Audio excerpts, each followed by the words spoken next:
Misteryoso Movie Recap. Magandang araw, ngayon ay panoorin natin ang isang American drama thriller film mula noong 2023 na pinamagatang Quicksand. Halika't sabay natin panoorin at sana ay magustuhan nyo. Sa unang eksena, ipinakikilala ang mag-asawang sina Josh at Sofia na parehong mga healthcare worker at kararating lang sa Colombia para sa isang conference. Bagamat sa unang tingin, tila sila ay masayang mag-asawa. Sila ay kasalukuyang nasa bingit ng diborsyo dahil sa mga hindi pagkakaunawaan sa paglipas ng mga taon. Gayunpaman, hindi pa ito isisiwalat ng mag-asawa sa kanilang kapwa-kaibigan na si Marcos, na makakatrabaho nila ngayon. Si Marcos ay nag-book ng isang solong kwarto para sa kanila sa hotel, na hindi niya alam na hindi na sila komportable na magkasama sa isang kwarto. Ito ay agad na napatunayan dahil nagkaroon agad sila ng isa pang argumento sa sandaling maiwan silang dalawa. Padabog na lumabas ng silid si Sofia at patuloy nilang hindi pinapansin ang isa't isa hanggang sa dumating ang oras upang kumain kasama ang kanilang kaibigan. Ang kapaligiran ay nananatiling awkward kahit na sa panahon ng hapunan at si Marcos ay nagtanong na sa katotohanan kung ano ba nangyayari sa pagitan ng mag-asawa. Sa wakas ay ibinunyag ni Josh na sila ni Sofia ay nagpasya na maghiwalay. Pagkatapos ay mabilis na binago ang usapan para sa plano na pag-hiking nila kinabukasan, sa pagtatangkang maibsan ang tensyon. Sa sumunod na umaga, nagpasya si Sofia na sumama sa paglalakad para mag-relax ngunit kinansela ni Marcos ang plano noong nakaraang minuto at ngayon ay sila na lamang ni Josh. Bagamat nag-aatubili siyang sila lang dalawa ang magkasama, nakumbinsi siya ni Josh na isama siya, dahil mapanganib ang dulot ng hiking ng mag-isa sa hindi kabisadong lugar. Inayos nila ang kanilang mga bag at agad na lumabas pagkatapos kumonsulta sa receptionist tungkol sa kanilang destinasyon. Ang receptionist ay nagpapakita ng isang mapa at ipinakita sa kanila ang isang mahaba at palikulikong daan. May malinaw na shortcut na itinuro sa mapa na mahigpit niyang hinihikayat na huwag nila daanan, dahil mapanganib ito na kahit ang mga taga roon ay iniiwasan iyon. Tiwala si Josh sa kanyang kakayahan sa pag-hiking para ligtas na maglakbay sa shortcut ngunit pinipigilan siya ni Sofia dahil ayaw niyang makatagpo ng mga ahas na sikat sa lugar na iyon. Bumaba ang mag-asawa sa sasakyan at nagsimulang umakyat. Dumaan sila sa kagubatan habang ini-enjoy ang kanilang oras sa kalikasan nang biglang makita ni Josh ang mga ulap ng bagyo na patungo sa kanilang direksyon. Ayaw niyang maabutan ng bagyo kaya kinumbinsi niya si Sofia na tapusin na ang kanilang paglalakad at sabay na bumalik. Gayunpaman, nang makarating sila sa kanilang sasakyan, may nakita sila na isang lalaki na pumapasok sa sasakyan nila. Mabilis na kumilos ang mag-asawa at nagtago sandali, bago lumabas si Josh sa kanilang pinagtataguan at pumunta upang harapin ang magnanakaw. Kaya lang di niya inaasahan na may baril ito at tinutok sa kanya. Pero agad na nakaligtas si Josh dahil nalingat ang magnanakaw at pinalo ito. Sinamantala nina Josh at Sofia ang pagkakataong ito, si Josh at Sofia ay tumakbo sa kagubatan habang binabaril sila. Nagalit si Sofia sa kanyang asawa dahil sa pagtatangka niyang maging bayani ngunit hindi ito ang panahon para sa isa pa nilang pagtatalo. Nagsisimula ng bumuhos ang ulan habang hinahanap sila ng magnanakaw. Sa sandaling iyon, nagpasya silang tumakbo sa daan na binalaan sila ng receptionist, sa paniniwala na ang humahabol ay matatakot na sundan sila sa lugar na iyon. Sa pagmamadali nilang tumakbo palayo, nahiwalay sila sa isa't isa at bumagsak si Sofia na tumama ang ulo. Dahil dito ay nahihilo siya pagbangon niya, kaya hindi sinasadyang nahulog siya sa kumunoy habang sinusubukang hanapin si Josh. Malalim at makapal ang buhangin mula sa ulan at hindi magawang makaahon ni Sofia dito. Nagsimula siyang magpanik at umiyak. Sa kabutihang palad, narinig niya ang boses ng babae at tumatakbo upang tulungan siya. Iniunat niya ang kanyang kamay para hilahin siya palabas ngunit hindi ito umubra. Kaya't nakahanap siya ng isang sangay sa malapit at sinubukang kunin si Sofia sa kabilang dulo. Bagamat sapat na ang haba para maabot siya, medyo manipis lang dahil mabilis itong naputol at nagpanik siya. Nagsisimula siyang magpumiglas na lalong nagpalalim sa kanya sa kumunoy hanggang sa tuluyan na siyang lamunin. Kaya si Josh ay natakot at tumalon sa kanya, walang pakialam sa kanyang buhay. Kahit papaano, nagawa niyang mailabas ang ulo ni Sofia sa kumunoy at sa wakas ay nakahinga na siya.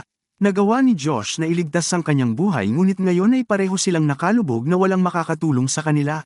Sa ngayon ay sinabihan ni Josh si Sofia na manahimik na lang dahil habang gumagalaw siya ay mas lalo siyang lulubog. Siya ay may ilang kaalaman tungkol sa mga quicksand, dahil mahilig siya magbasa ng guidebook, ngunit ito ay dismayado dahil hindi niya matandaan kung paano makaalis dito. Habang mahinaong sinusubukang suriin ang sitwasyon, napansin ni Sofia ang isang itlog na nakahiga sa ibabaw ng kumunoy na hindi lumulubog. Nagbigay ito sa kanya ng ideya. Kung hihilahin niya pataas ang kanyang katawan upang makahigin ang patag sa ibabaw ng putik, maaaring matulad siya sa itlog at posibleng lumutang siya sa itaas ng kumunoy. Nag-aalinlangan si Josh ngunit pinilit niya itong subukan. Habang sinusubukan niyang igalaw ang kanyang paa, nakaramdam siya ng kung ano sa loob ng putik. Natakot siya at hiniling kay Josh na tulungan siyang bunutin kung ano man yon. Ito ay hindi isang troso o isang hayop tulad ng inakala niya, ngunit isang patay na katawan ng isang tao na may mga palatandaan na namatay sa gutom. Ang dating katiyakan ni Josh tungkol sa mga quicksand na hindi nakamamatay ay mabilis na napatunayang mali. At ngayon napagtanto nilang dalawa ang bigat ng sitwasyon. Natagpuan ang bangkay na may bitbit na backpack kaya't inilabas ito ng mag-asawa at itinulak pabalik ang katawan, hindi na nakatitig sa mukha ng isang patay na lalaki. Nakikita nila ang mga random na bagay sa loob ng bag tulad ng isang libro, isang harmonica, isang sirang flashlight, isang kutsilyo, isang shotgun na may 2 bala na natitira, at iba pa. Ang pinakakapaki-pakinabang na bagay ay ang backpack mismo. May ideya si Josh na gupitin ang bag gamit ang kutsilyo at gawin itong laso upang makuha ang tuod ng puno sa likod nila.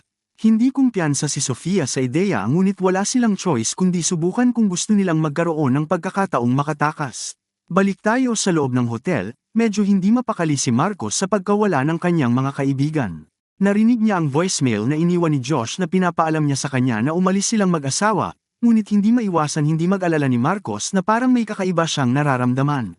Napatunayan na tama ang kutob niya nang makita niyang pumasok sa hotel ang isang kumag na lalaki na bitbit ang backpack ni Sofia.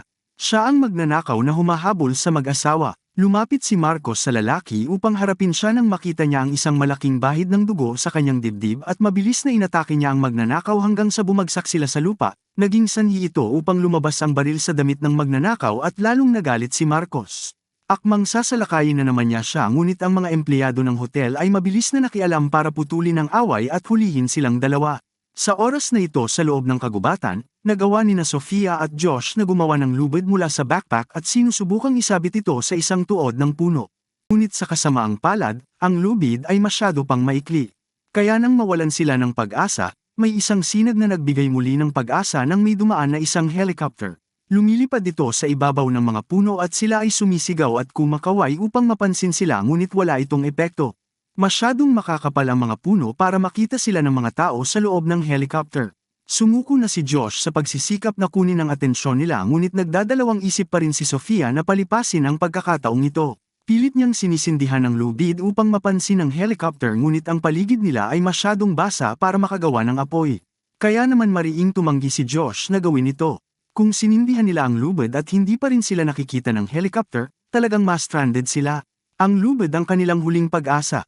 Habang sila ay nagtatalo, ang helicopter ay lumagpas na sa kanila at nagiging negatibo na sila para makaalis doon dahil wala silang magawa, at tinanong ni Sofia si Josh kung maaari nilang putulin ang kanilang mga jacket para mapahaba ang laso ngunit hindi siya sumang-ayon dahil maaaring magdulot ito sa kanila ng lamig hanggang sa mamatay. Sa kabilang banda, umaasa siya na ililigtas sila ni Marcos ngunit mahirap itong gawin sa harap ng mukha mismo ni Sofia. Habang pinapakalma ang bawat isa, biglang naramdaman ni Sofia na may kumagat sa kanya at natarante siya. Dahil gumapang ang mga langgam hanggang sa kanyang balikat at kinakagat siya, na nag-iiwan ng mga pulang pantal sa kanyang balat.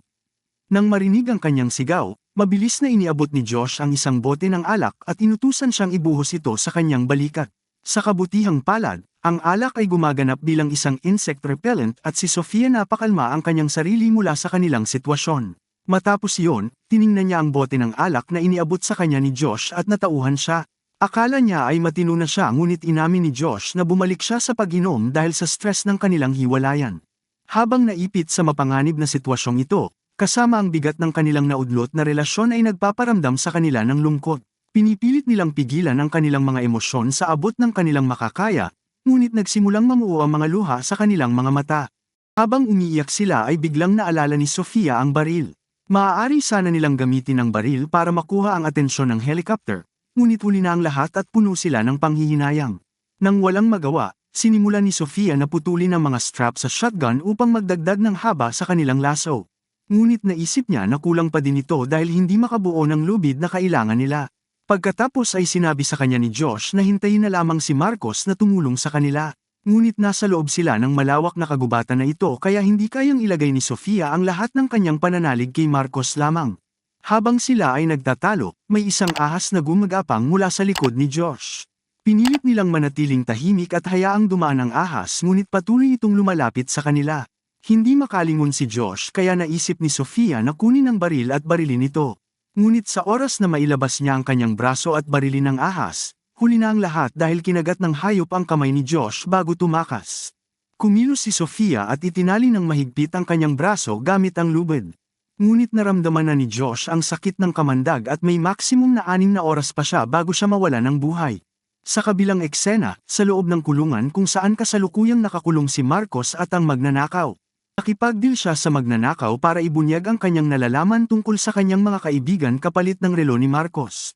Ibinunyag ng magnanakaw na hindi niya sila pinatay ngunit malabong buhay pa ang mga ito, dahil ang lugar na kanilang tinakbuhan ay isang impyerno ng mga kumunoy at makamandag na ahas. Nang marinig ito, sumigaw si Marcos sa mga pulis na palayain siya dahil kailangan niyang iligtas ang kanyang mga kaibigan ngunit nananatiling walang pakialam ang mga pulis sa kanyang mga pakiusap. Bumalik ang eksena sa loob ng kagubatan, ang lason ay mabilis na kumakalat sa buong katawan ni Josh at namumuo ang dugo sa kanyang leeg. Halos sumuko na si Josh ngunit hindi pumayag si Sofia na mamatay ng ganoon kadali ang kanyang asawa. Kumuha siya ng kutsilyo at hiniwa ang namuong dugo sa leeg nito para maiwasang ma-stroke. Matapos niyang magtagumpay sa paraan na yon, si Josh ay nahimatay sa sakit at si Sofia ay nawala ng malay sa stress. Nagkamalay sila makalipas ng 1 oras at nalaman nilang medyo bumuti na ang pakiramdam ni Josh kaysa kanina. Kaya lang, hindi pa rin naalis sa panganib ang kanyang buhay.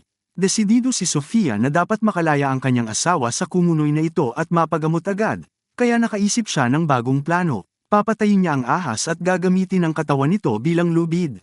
Naghahagis siya ng mga bagay para makuha ang atensyon ng ahas at dahan-dahan itong gumapang sa kanya. Habang papalapit sa kanya ang ahas mula sa kanyang likuran, hindi niya nagawang tamaan ng malinis na pagbaril dito at nauubos ang huling bala. Kaya't dinukot niya ang baril at kinuha ang kutsilyo ngunit hindi siya nakagalaw nang pumulupot sa kanya ang ahas at sinimulang sakalin ang kanyang leeg. Habang nakikipaglaban sa hayop si Sofia, ginamit ni Josh ang kanyang huling lakas at sinaksak ang ahas hanggang mamatay agad. Hindi nag-aksaya ng oras si Sofia sa pagbabalat ng ahas. Ginagamit niya ang balat nito upang ikabit ito sa lubid. Sa wakas ay naging sapat ang haba nito upang maabot ang tuod ng puno. Paulit-ulit niyang hinahagis ang lubid hanggang sa tuluyang umabot ito sa tuod. Gumapang siya palabas ng kumunoy sa pinakamabilis niyang makakaya at mabilis na sinubukang tulungan si Josh na makaalis. Ngunit hindi na makagalaw si Josh dahil sa kamandag at hindi man lang makaipon ng lakas para hawakan ang kanyang kamay. Naiwan na walang ibang pagpipilian, natitisod siya sa kagubatan dahil sa nanghihinang katawan, upang subukang makahanap ng isang tao na makakatulong sa kanyang asawa.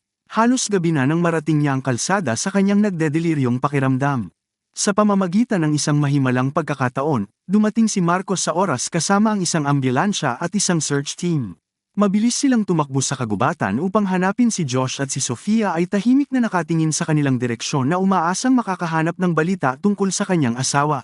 Ang pelikula ay nagtatapos sa isang masayang tala habang si Josh ay inilabas sa kagubatan na naka-stretcher. Siya ay buhay at may kamalayan, na isang malaking ginhawa para kay Sofia at siya ay sabik na humakbang pasulong upang bigyan siya ng halik. Sana ang pagsubok na ito ay magmarka ng simula ng panibagong yugto ng kanilang relasyon, at kalimutan ang mga pinagsamahan nila ng hindi maganda at magsimulang muli. Marami pong salamat, sana ay nagustuhan nyo ang video na ito, suportahan nyo sana ang aking channel, sa pamamagitan ng pag-subscribe at like. Salamat po, hanggang sa muli.